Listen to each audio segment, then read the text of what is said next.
I never believed love could cross the walls of money and power. But then I met him. A man with nothing in his pockets, but everything in his heart. I was the daughter of a rich family, spoiled by comfort, blinded by pride.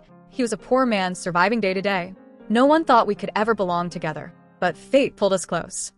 And one kiss, one choice, changed everything forever.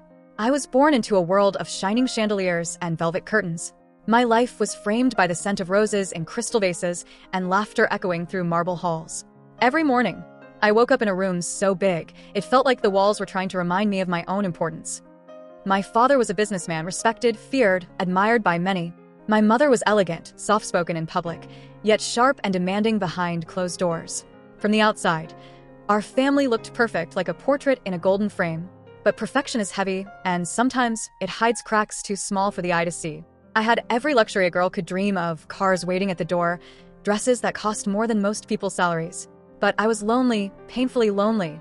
Friends surrounded me, but most of them loved the shine of my life, not the shadow of my soul. I longed for someone to see me, not my family name, not my wealth, but me. And that longing stayed hidden until the day fate decided to cross my path with his. His world was the opposite of mine. He lived in a small rented room where the ceiling leaked when it rained. He worked 2 jobs, sometimes 3, just to keep his body fed and his dreams alive. Every coin he earned was heavy because it carried sweat, pain, and sacrifice. He was not supposed to be anywhere near my world. But destiny doesn't ask for permission. It just weaves stories silently. We first saw each other on a street I rarely walked. I was escaping one of my family's endless dinners, where the men spoke of power and the women smiled like porcelain dolls. I slipped out into the night air, hungry for something real. And there he was, carrying heavy boxes for a store owner, his shirt damp with sweat, his hands rough from work. Our eyes met for just a second, but it was enough. Enough to make my heart forget it belonged to a rich girl. He didn't smile, he didn't stare, he simply looked away and kept working. And that made him unforgettable, because for the first time, someone saw me and didn't treat me like a prize. I went home that night, but his face followed me into my dreams. The next morning, I told myself it was nothing, just a passing moment. But life has a cruel way of repeating what you try to forget. Days later, I saw him again, this time delivering groceries to our neighborhood. He was polite, quiet, never asking for attention, never begging for recognition. And yet, he stood out in a world where everyone wanted to be noticed. Something in me shifted, a whisper inside that said, maybe this is what you've been looking for. I didn't know then that a single whisper could grow into a storm. But before that storm, there was calm. Our house was filled with noise and glamour, but inside me, there was a silence no one could touch. I would walk through the halls, past my father's office, past my mother's vanity table. I would watch them living their roles, as if love was just a performance. I often wondered, is this what marriage is supposed to be? 2 people sharing walls, but not hearts. And somewhere deep down, I feared that would be my future too. Married to wealth, tied to power, but starved of love. That thought haunted me, until his memory began to replace it. One evening, I sat by my window, watching the city lights below. I imagined his life somewhere in that maze of streets. Maybe he was eating a simple meal. Maybe he was counting the little money he had left. And yet, I felt certain he was freer than I was, because he owned his choices, while mine were chosen for me. In the mirror, I saw a girl wearing diamonds, but her eyes were empty. And in my dreams, I saw him, a poor man with nothing, yet his eyes were alive. I didn't know if fate would ever bring us closer, but a seed had been planted, and seeds have a way of breaking through stone, even marble walls, like the ones that caged me. The next time I saw him, it wasn't by chance. It was because I wanted to. I walked down the same street again, pretending to look for something, pretending I had a reason. But the truth was simple. I wanted to see him.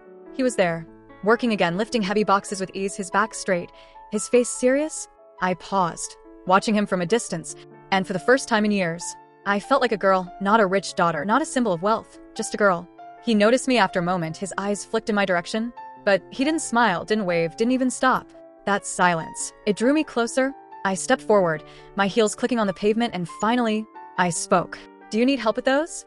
I asked, half joking, half desperate to say anything. He looked at me, surprised, then shook his head.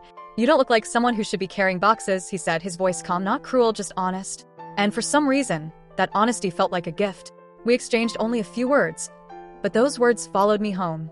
That night, I replayed them in my head, the tone of his voice, the way he didn't try to impress me. In my world, everyone wanted something, everyone played a part, but him, he was different. Over the next weeks, I found myself going back, again and again. Sometimes just to pass by, sometimes daring to stop and talk. Our conversations were small at first, simple, but real. "Isn't your family worried when you walk here alone?" he once asked.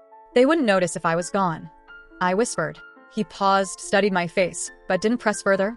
And that silence, that respect, meant more than any words could. Slowly, I began to tell him things I had never said to anyone. How I hated the emptiness of my big house. How I felt trapped in a life chosen for me. How I longed to escape, even just for a moment. He listened, always listened. And when he did speak, his words were simple, but they carried weight. "Sometimes freedom is worth more than gold," he told me one evening. That sentence sank into my bones, because it was something no one in my world would ever say. He never asked me for anything, not money, not favors, not promises, and that made me want to give him everything. One night, I returned home late after meeting him. My mother was waiting, her eyes sharp as glass. "Where have you been?" she demanded. "At a friend's." I lied. But in her stare, I felt the danger, the warning. I knew my world, and his world were never meant to touch. And yet, the more forbidden it felt, the more I was drawn to him. I started sneaking out more often, sometimes in the early morning, sometimes after dinner. And every time he was there, sometimes he would talk about his struggles. How he worked long hours to send money to his younger sister. How he skipped meals so she could study. How he dreamed of a life where she wouldn't have to suffer the way he did. His love for his sister, his sacrifice. It moved me in ways I couldn't explain, because in my world, people fought over jewels, not over survival. The contrast made me question everything I thought I knew. And slowly, I felt the walls of my heart begin to crack. He wasn't just a poor man anymore. He was my secret, my escape, my hope. But secrets have a way of burning holes in the fabric of life. One evening, I saw him laugh, really laugh, while talking to a child on the street. And in that moment, I realized something terrifying. I wasn't just curious about him anymore. I was falling for him, dangerously, helplessly. And once you fall, there is no turning back. The world may try to stop you, but the heart refuses to listen. Our secret meetings became the rhythm of my days. Every moment with him felt stolen, yet more precious than all the diamonds locked in my mother's safe. We would walk along quiet streets, talking about dreams, fears, and memories. He told me about his childhood, about nights when hunger was louder than sleep. And I told him about mine, nights when silence screamed louder than wealth. Two lives so different, yet somehow they mirrored each other in loneliness. He made me laugh, truly laugh, in ways I hadn't in years. His humor was raw, unpolished, but it touched my soul. And when he looked at me, it wasn't with envy, it was with wonder, as if he couldn't believe I was real. And maybe neither could I. But as the bond grew deeper, so did the cracks around us. I began to notice the whispers in my house, the servants murmuring about my absences, the sharp gaze of my mother whenever I returned late. My father, too busy with his empire, rarely noticed, but I knew sooner or later someone would. One evening, he walked me home, staying far enough not to be seen. As I turned to wave, he said softly, "Be careful. Your world isn't kind to people like me." Those words lingered, heavy and true, because I knew he was right. In my world, love was a transaction, not a choice. Marriages were built on contracts, not feelings. And if they discovered us, I would not only break their rules, I would shatter their pride. Yet still, I went back to him again and again. We found little places to hide, a park bench, an abandoned library corner, the back of a quiet cafe. Every stolen moment stitched us closer together. But with every stitch, the risk grew bigger. One night, as we sat under the fading glow of streetlights, he reached for my hand. His touch was rough but gentle, and in that moment, it felt like the world stopped. I forgot the weight of my last name, the expectations chained to me. I only knew his hand, holding mine like it was the most natural thing in the universe. I smiled, and he whispered, "You deserve more than a cage of gold." My heart ached at those words, because deep down, I knew he was right. But love doesn't care about cages. Love doesn't care about gold. It just grows even where it shouldn't. The next morning, I overheard my mother on the phone. "She's been distracted lately," she said sharply. "We need to keep an eye on her." Her tone sent a chill through me. I realized the walls of my world were listening, watching, waiting. I tried to be careful, but the harder I tried, the stronger my desire to see him became. It was like thirst. No matter how much I drank, I wanted more.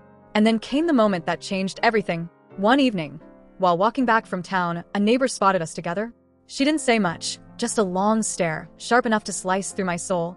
I knew what that meant. Whispers would spread, and whispers in a world like mine were poison. When I told him about it, he grew quiet. "You need to be careful," he said, his voice heavy. "I don't want to ruin your life." But what he didn't know was that he had already saved it. Still, fear began to creep between us. Every meeting carried the weight of danger. Every smile was shadowed by the thought, what if someone finds out? And yet, I couldn't stop, because for the first time in my life, I felt alive. And I wasn't ready to give that up. Not yet, not ever.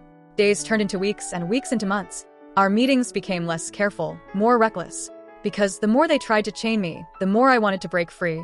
I started skipping family dinners, telling lies about study groups or charity visits, and with every lie, I sank deeper into a world where only he and I existed. He would bring me little gifts, a pressed flower, a book with pages worn out, sometimes just a smile. Things money could never buy. I wore those gifts close to my heart, hiding them from the eyes of my family. But secrets, no matter how well hidden, always have a way of slipping out. One afternoon, I left a scarf in his small apartment. It wasn't expensive, but it had my initials embroidered. I didn't think much of it until later, when I found my cousin staring at me strangely at a family gathering. Her words cut deep. Careful, people are starting to notice where you disappear. I froze, the room spinning around me. Had she seen me? Had she followed me? The panic grew louder than my heartbeat. That night, I told him about it, his eyes filled with worry, not for himself, but for me. You're risking everything, he whispered. Your family's name, their trust, even your future. I looked at him, and all I could say was, without you, what future do I even want? He pulled me close, and in his arms, I felt both safe and doomed. The weight of suspicion grew heavier each day. My mother's questions became sharper. My father's silence became colder. One evening, my mother stormed into my room, her voice like fire. Who have you been seeing? Don't lie to me. I tried to laugh it off, but her eyes told me she wasn't fooled. She was a woman who had built empires with whispers and strategies. She could smell betrayal in the air. And I was her daughter, but also her disappointment. That night, I didn't sleep. Every creak of the house felt like a warning, every shadow like a spy. Yet the next day, I still went to see him, because love doesn't listen to reason. Love only listens to itself. We met at the old library again, hidden between shelves no one touched anymore. But even there, the air felt different, heavy, dangerous. He noticed my trembling hands. Are you scared? He asked softly.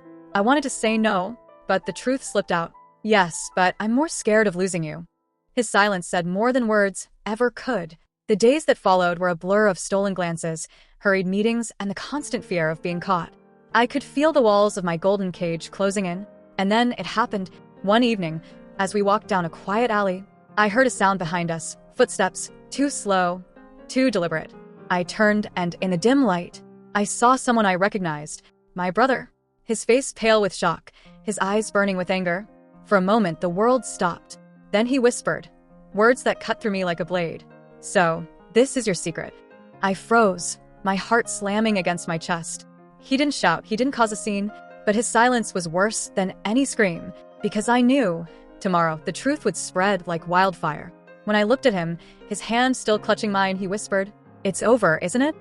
Tears filled my eyes, but no words came, because deep inside, I knew he was right. Something had broken, and no matter how much we tried to hold on, it would never be the same again. When my brother saw us that night, everything inside me shattered. His face carried no words, only a storm of betrayal, the kind that no family bond could hide. He didn't yell, he didn't accuse, he simply turned and walked away, and somehow, that silence was worse than any curse he could have thrown at me. I knew what would happen next. My secret would no longer be mine. By morning, my world had changed. At breakfast, no one spoke to me, but their silence screamed louder than any insult. My father's eyes never lifted from his newspaper. My mother's lips pressed tight, as though she had swallowed fire. My brother didn't even sit at the table. Later that day, my mother summoned me to her room. Her voice was sharp, almost trembling with fury. Do you have any idea what you've done? Do you know what people will say if this gets out? I tried to explain. I love him, Mama. He's kind. Kind, she spat. He's poor. He has nothing. And you have everything. Yet you would throw it all away for him? For shame. Her words stabbed deeper than I expected. It wasn't about love to her. It was about name, honor, wealth, things that had never mattered to me until now. That evening, my father confronted me too. His voice wasn't angry, it was worse, cold, final. This ends tonight. You will not see him again. I shook my head, trembling. I can't do that, Baba. I can't. His eyes hardened like stone. Then you are no longer my daughter. Those words, they tore something inside me. I had always known my family prized their reputation more than anything, but hearing it so clearly crushed the little hope I had. When I told him, my love, he didn't look surprised. I knew this would happen, he whispered. Your world and mine were never meant to mix. but I couldn't let go. I clutched his hand, desperate. Then we'll fight. We'll fight for us. For the first time, he looked at me differently with pity. And pity is worse than hate. That night, I cried until my body ached. I thought love was supposed to heal, but now it only destroyed. And then, I found out something worse. My cousin, the same one who had warned me earlier, came to me privately. Her words were heavy, almost cruel in their honesty. Do you really think he's with you because of love? Wake up. He's using you. Do you even know he's been meeting another woman? My breath caught. That's a lie. But the certainty in her eyes unsettled me. You're blinded. Ask him yourself. I couldn't believe it. Not him. Not after everything. But once a seed of doubt is planted, it grows like poison.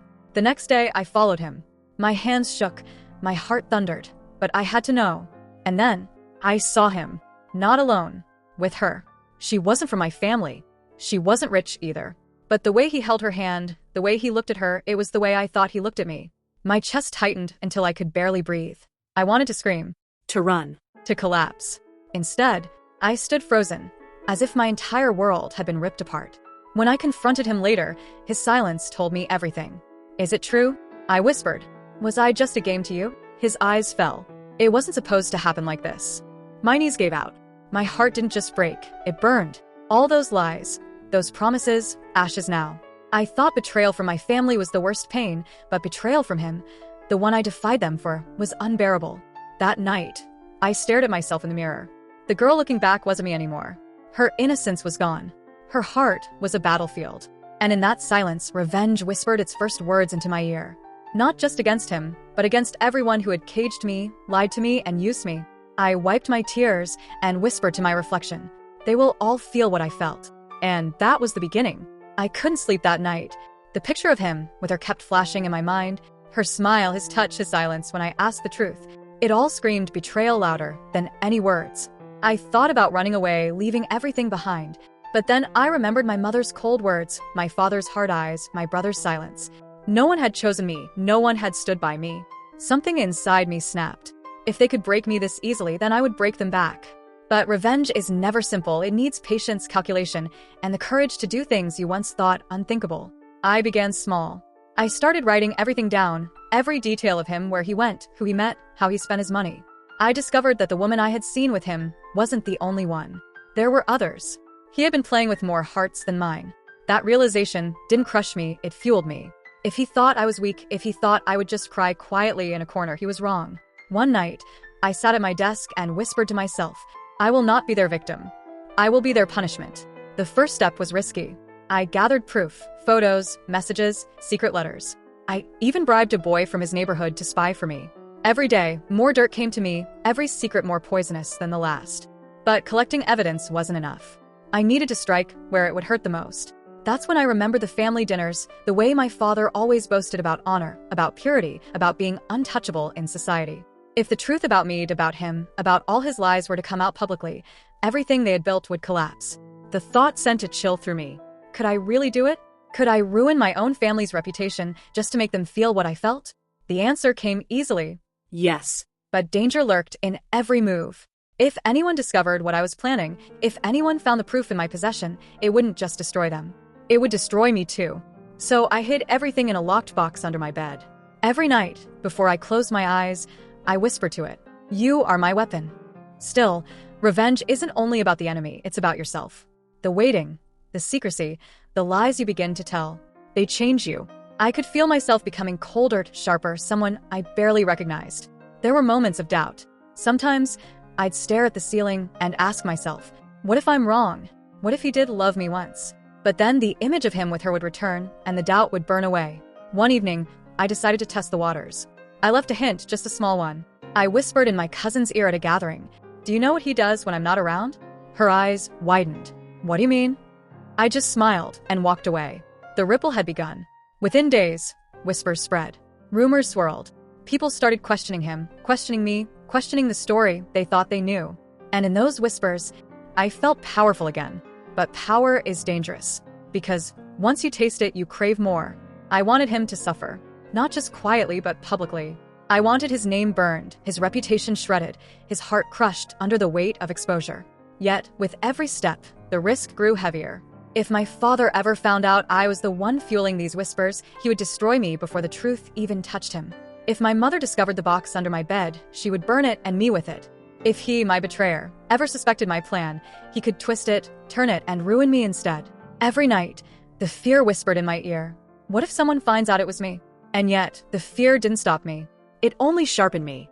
One evening, I stood before the mirror again. The same girl who once cried over love now smiled at her reflection. Not with joy, but with hunger. Soon, I whispered, they'll know what it feels like. And with that, the first stage of my revenge was complete. The ripple had started. And soon, the wave would come crashing down. The whispers were no longer whispers. They had grown into questions, rumors, suspicions that spread through our circle like wildfire. At family gatherings, I could see the shift. The way my aunts leaned in a little too close, the way my uncles lowered their voices when I entered. I wasn't the perfect daughter anymore. I was something else, something dangerous. And strangely, I liked it, but I knew whispers alone wouldn't break him. He was clever, charming, the kind of man who could twist lies into honey. If I wanted to bring him down, I needed something undeniable, something no one could escape. So I waited. I studied him. I followed his patterns. Every lie he told, I marked. Every night he spent away, I recorded. Every coin he borrowed, every excuse he made, I collected like stones for a wall I was building against him. Then, finally, I saw my chance. He had been lying about money, pretending to struggle, pretending to be helpless, while secretly taking gifts, favors, and loans from other women. Not just love affairs, but financial traps too. He was a parasite, feeding on anyone who pitted him. I gathered proof, receipts, messages, whispered testimonies. Each one was a nail in his coffin. But this wasn't just about him anymore. No, it was bigger. I wanted my family to see that the man they rejected me for, the man they thought I disgraced them with, he was filth. He was worse than the poverty they feared. The irony, it was too delicious to resist. One evening, I slipped a letter into my father's study. No name, no signature, just words. Words about money, lies, betrayal. A trail pointing straight to him. My father's face at dinner that night told me everything. His pride was cracking. His silence was heavier than stone. And though he said nothing, I saw the rage in his clenched jaw. But I didn't stop there. Because silence wasn't enough. I wanted noise. I wanted screams. I wanted the sound of his world collapsing the way mine had. So I set the trap. I leaked the proof, one piece at a time. First the receipts, then the photographs. Finally, the names of other women he had deceived. The city is small. Secrets don't stay secrets for long. And soon, his name was everywhere, whispered in markets, spat in tea shops, written in messages passed around like poison candy. When he came to me, his eyes were wild. What have you done? He hissed. I only looked at him calm, cold, unflinching. I gave you back what you gave me. He slammed his fist against the wall beside my head. You'll destroy us both. I smiled. No, only you. But he was right about one thing. With every step, I was putting myself at risk. Because the more he fell, the more eyes turned toward me. And the closer I came to being exposed as the hand behind the curtain. Nights grew darker. Sleep became impossible. Every sound made me jump. Every shadow looked like betrayal coming back for me. And yet, I couldn't stop. I was too far in, too hungry. Sometimes, I wondered what would happen if my father discovered the truth, that it was me, his daughter, pulling the strings. Would he cast me out forever? Would he deny me his name, his blood, his house? The thought terrified me and thrilled me all at once. Because for the first time, I wasn't his daughter. I wasn't anyone's child, or lover, or victim. I was something else. A weapon. And weapons don't ask for permission. They strike. So I struck again. This time, bolder. This time, crueler. I arranged for him to be humiliated publicly. At a wedding, with all our relatives gathered, I let slip a letter where too many eyes could see it. A letter written by one of his other women. A letter begging for the money he had stolen from her. The hall went silent when it was read aloud. Faces turned.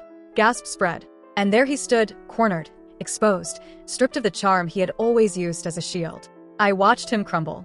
I watched him search for excuses, for lies, for escape. But there was none. And in that moment, for the first time since my heart had broken, I felt alive again. But deep down, I knew this was only the beginning.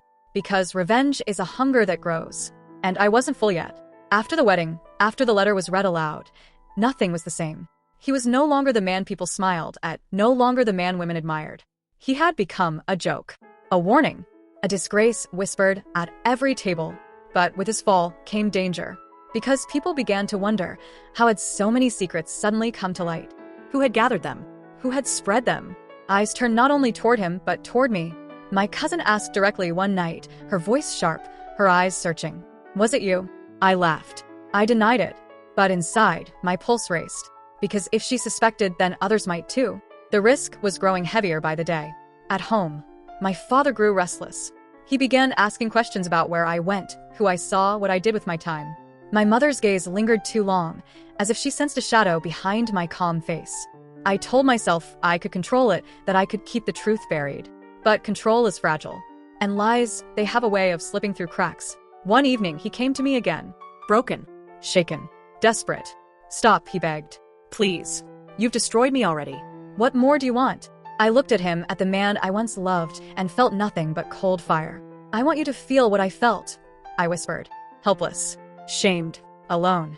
Tears filled his eyes. "You lied to me," I said, my voice trembling with rage. "Now you'll feel what I felt." He dropped to his knees. He begged. But pity, I had none left to give. Still his words haunted me. "Stop before it destroys you too." Because even as I struck him down, I could feel the weight pressing closer. The whispers weren't just about him anymore. They were about me. About my late-night disappearances. About the way I carried myself with too much knowledge. About the strange confidence in my silence. The danger was real now. If someone found out it was me, everything would fall apart. Not just him, not just my family, but me. Yet the thought didn't scare me enough to stop. Because revenge is a drug. And I was addicted. So I planned one final move. One strike that would leave no doubt, one blow that would finish him completely. I gathered all the proof into a single package. Receipts, photos, letters, confessions, everything. And I sent it anonymously to the community leaders, to his employers, to every corner of his life. It was the cruelest thing I had ever done. And as I sealed the envelope, my hands trembled. Not with guilt, but with power. When the package reached them, the effect was immediate. He was banned from his work. He was rejected from gatherings. He was cast out from the very places he had once walked with pride. His name derased. His future ruined. His dignity stripped bare. I had done it. I had turned love into ashes. But the victory tasted bitter. Because now, the walls were closing in on me. At home, my father slammed his fist at the table one night. "Who is behind all this?" he roared. His eyes flicked toward me. For a moment, I thought he knew. My mother's voice shook. "This shame is poisoning our family." And my brother, the one who had seen us first, stared at me with eyes too sharp, too knowing. Did they know? Did they suspect? The fear coiled tighter around my throat. Every night, I hid the box deeper. Every morning, I smiled wider to disguise the shadows under my eyes. But inside, the truth pressed against me, heavy, suffocating. I had destroyed him, but in doing so, I had built a cage for myself. And I couldn't escape it, because revenge doesn't free you. It binds you. It makes you the prisoner of the very fire you light. As I lay awake one night, staring at the ceiling, the thought hit me like a knife. What if this was never about him? What if, all along, it was about me? About proving I wasn't weak. About proving I could fight back. But if someone found out, if my father discovered the truth, if my brother spoke out, then I wouldn't just lose my family. I would lose myself. The risk was everywhere now. Every step, every word, every glance could betray me. And yet, I couldn't stop. Because once you start revenge, you can't simply walk away. You must see it through. To the very end. And the end was coming. The day came quietly, but it carried a storm inside it. I had been waiting, planning, building toward this moment. And now there was no turning back. The final strike. The one that would end him. The one that would end me too if I wasn't careful. He called me, voice hoarse, broken. "Please meet me. Just once. No lies. No games." I almost didn't go. Almost let the silence finish what I had started. But something inside me whispered, face him. Not as the girl who loved him. Not as the girl he betrayed. But as the woman who destroyed him. We met in the old cafe at the edge of town. The one where we first held hands. The one where he promised me forever. Now, forever was ashes. He looked smaller. His shoulders slumped, his eyes bloodshot. He wasn't the man who once owned the room. He was a ghost, wearing the shell of who he used to be. I sat down. Silence stretched like a blade between us. Finally, he spoke. "Why?" The word cracked in his throat. It wasn't a question. It was a plea. I stared at him. "You lied to me." His jaw tightened. "I made a mistake." "A mistake?" My voice cut sharp. "You destroyed me. You took my love and you crushed it under your feet." His hands shook. I was weak. I was stupid. But you've ruined me. My life is gone. My name is gone. Isn't that enough? I leaned closer. No. It will never be enough. Tears slipped down his cheeks. Then what do you want from me? I whispered. I want you to feel what I felt. I want you to wake up every day with the taste of shame in your mouth. I want you to know that the person who loved you most was the one who destroyed you. His eyes widened. He finally understood. You, he whispered. It was you. I didn't answer. I didn't need to. The silence was the truth. He slammed his fist against the table. You're insane. I smiled. No. I'm just finished. The cafe went quiet. People turned. Whispers rippled. For the first time, the truth wasn't hiding in shadows. It was breathing in the open air. He stood up, trembling with rage. You think you've won? I rose slowly. I don't think. I know. For a moment, we stared at each other. The wreckage of love lay between us. Every promise, every kiss, every secret. Dead. Then he spat the words that would cut me deeper than I expected. You've become worse than me. I froze. The words echoed. Because maybe he was right. I had wanted justice. But what I created was destruction. Still, I couldn't show weakness.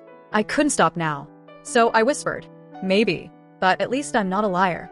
He staggered back, as if my words had hit harder than any slap. The moment was heavy, suffocating. And then it broke. He left the cafe, head bowed, defeated. I stood alone, surrounded by the whispers of strangers, my chest tight with something I couldn't name. Victory? Loss? Both. I had thought the final strike would bring peace. But instead, it brought silence. A silence that rang louder than any scream. And as I walked out of that cafe, I knew this was not the end. It was only the beginning of the final storm. The cafe scene had ended, but the war wasn't over. If anything, it had just begun. He left with fire in his eyes. I left with silence in my chest. But silence doesn't stay silent for long. It spreads. It grows. And soon it screams. 2 days later, the news broke. Headlines splashed across every screen. His betrayal, his lies, his downfall. Not whispered anymore, it shouted. His business partners pulled away. His family turned their backs. His friends vanished. The man who once stood above all was now crawling in shadows. And I was the shadow that dragged him down. I should have felt satisfaction. I should have smiled. But instead, I watched him unravel and felt something darker. He called again. This time his voice wasn't broken. It was sharp, dangerous. You did this to me. I didn't deny it. Now you know how it feels. You ruined me, he spat. You think they'll love you for this? You think you'll walk away clean? I held the phone tight. No one will ever know it was me. A pause. Then laughter. Cold, bitter laughter. Oh, they'll know, he whispered. Because I'll tell them. The call ended. My heart raced. For the first time, fear crawled into my chest. What if he exposed me? What if the world knew I was behind the mask? The danger wasn't Justice anymore. It was mine. I started checking over my shoulder. Started sleeping with the lights on. Started doubting every sound, every knock, every whisper. The hunter was now hunted. One evening, he appeared. Outside my apartment. Waiting. Watching.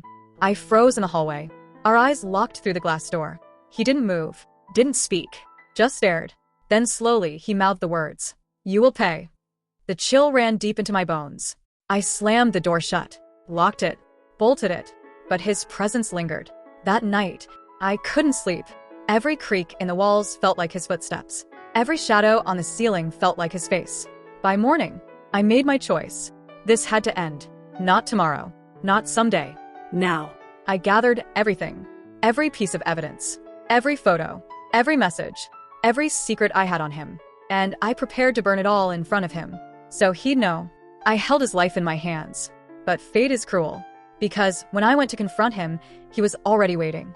We met at the riverbank. Cold air biting. Water rushing below. The place where secrets go to drown. He looked hollow, but his eyes burned. You think you're clever? I don't think, I said. I know. You ruined me, he hissed. You took everything. My money, my name, my family. And for what? I whispered. For love. For the love you killed. For a moment, he faltered. His jaw trembled. But then rage returned. You'll regret this, he growled. I swear you'll regret this more than I ever regret hurting you. I stepped closer. The evidence folder in my hands. You don't get to threaten me. Not anymore. I dropped the folder at his feet. Pages spilling into the dirt. Everything you are is in there. And now that's gone. I lit a match. The The flame danced. His eyes widened. Don't. The fire kissed the papers. They curled, blackened, turned to ash. Now, I whispered, there's nothing left of you. His face crumbled. He sank to his knees. For the first time, he looked small. Truly small. The silence between us was louder than thunder. He whispered one last time, "You're not my victim anymore, you're my monster." And maybe he was right. The fire died slowly, leaving only ash at our feet. But the fire between us still burned. He stared at me. I stared back. Two souls, trapped in the same cage of hate. "You think this ends here," he whispered. His voice cracked, but his eyes still cut deep. "But it doesn't." I stepped closer. "It ends tonight." He shook his head. "No, you'll never be free of me. You'll hear my voice in the silence. You'll see my face in every shadow.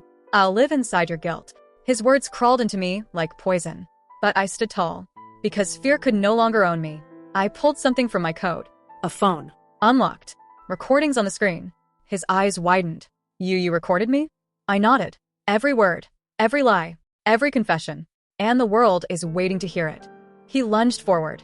Snatched the phone. Tried to smash it on the ground. But I had another. Identical. Already sent. Already safe. "Check your inbox tomorrow," I whispered. "They'll know everything." His hands trembled. His breath heavy. For the first time, he was trapped. He screamed. A raw, broken scream. The sound of a man watching his own reflection shatter. "Why?" he begged. His knees hit the ground. "Why couldn't you just let me live my lie?" Tears burned in my eyes. "Because you killed the truth and left me buried in its grave."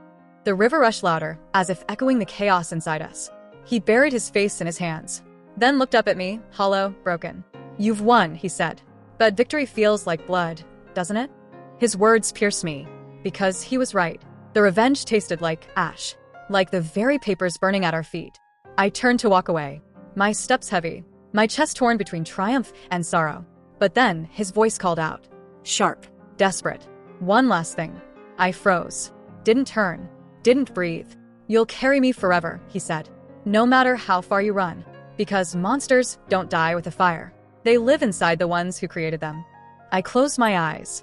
His words were chains wrapping tighter around my heart. When I finally opened them, I saw his silhouette moving toward the edge of the riverbank. "What are you doing?" I called out. He looked back once, his face pale empty. "Finishing the story," he whispered. And then he stepped forward. Into the dark waters. The river swallowed him whole. I ran. Screamed his name. Reached out my hand, but it was too late. The current dragged him away. His voice faded with the rush of the water. And in the silence that followed, I was left alone. Alone with my revenge. Alone with my victory. Alone with my scars. The night closed in. The ash scattered. The river kept its secret. But I knew it wasn't the end. Because when you destroy someone else's soul, pieces of it always stay inside you. And Io would never escape him. The river kept its silence. And I kept mine. Days turned into nights, nights into weeks. But the weight of that night never left me. People asked questions. Where did he go? Why did he disappear? I just smiled weakly. Shrugged my shoulders. Pretended I didn't know. But inside, I carried the truth like a stone tied to my chest. I had wanted revenge. And yes, I got it. I destroyed him. Tore his life apart piece by piece until he had nothing left. But what I didn't expect was the emptiness. The silence after victory. No one warns you about that. No one tells you that revenge doesn't heal the wound. It only changes its shape. I thought I'd feel peace. I thought I'd finally breathe again. But instead, I woke every morning hearing his last words. "You'll carry me forever." And I did. I carried him in my sleep, in my reflection, in every place we had once stood together. Love doesn't disappear, even when it's poisoned. It lingers. It rots. And revenge only spreads the infection. Sometimes, late at night, I ask myself, was I right? Or was I worse than him? He betrayed me, yes. He broke promises, yes. But in the end, I was the one who chose destruction. That truth cuts deeper than his betrayal ever did. Because betrayal makes you a victim, but revenge makes you a monster. I remember walking by the river weeks later. The water was calm, quiet, as if it hadn't swallowed his body whole. As if it hadn't heard his screams. As if it hadn't taken him from the world. And I realized the river was like me. On the surface, calm. But underneath, carrying secrets too heavy to ever speak. People moved on. They forgot him. But I didn't. I couldn't. Every face I passed on the street reminded me of what I'd lost. What I'd destroyed. What I'd become. Some nights, I whispered apologies into the darkness. Apologies he would never hear. Apologies I didn't even know if I meant. Because part of me still hated him, but another part mourned him. And that's the cruelest truth of all. Revenge doesn't erase love. It traps it, freezes it in place, keeps it alive in the ugliest way possible. So what did I gain? Nothing. What did I lose? Everything. My innocence, my peace, myself. And yet, if I could go back, if I could rewrite the story, I don't know if I'd change a thing. Because pain makes you blind. And when you're blind, all you can do is burn. Years later, I still carry him. Not his touch, not his promises, but his shadow. The part of him I destroyed and the part of me that died with him. Sometimes, I wonder if this is what justice really feels like. Not light, not freedom, but chains. Chains we forge ourselves. And I tell this story not to be pitted, not to be forgiven, but so that maybe, just maybe, someone listening will choose differently. Because betrayal can break you, but revenge, it remakes you into something unrecognizable. So if you ever stand where I stood, with pain burning in your chest and hatred screaming in your veins, remember my story, remember my scars, remember the silence that followed the fire, and ask yourself, do you really want to win if winning means losing yourself? Because me, I won, and I've been losing ever since. If my story touched you, if it stirred something deep inside, know that you're not alone. We all carry scars, some visible, some hidden. And sometimes sharing them makes the weight lighter. So if you've ever faced betrayal, heartbreak, or the heavy silence of revenge, I invite you to share your thoughts in the comments. Your story matters here. And if you'd like to walk with me through more journeys like this, you're welcome to join by subscribing. Only if you feel ready.